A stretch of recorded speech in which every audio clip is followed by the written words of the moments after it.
আসসালামু আলাইকুম। দেখেন কবুতরের সুইমিং পুল। কবুতরে কি সুন্দর করে গোসল করতেছে। প্রায় 15 দিন ধরে কবুতরকে গোসল করাই না।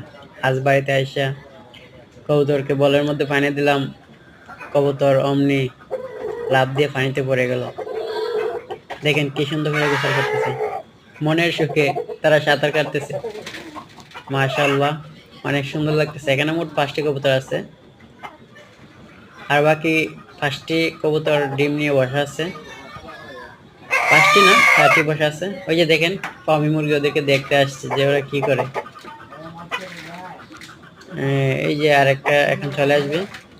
আও আও আও আও আও।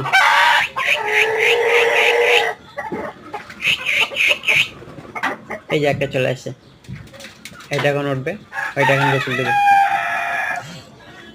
আসো আসো আসো, ওটো ওটো ওটো ওটো, উঠে যাও।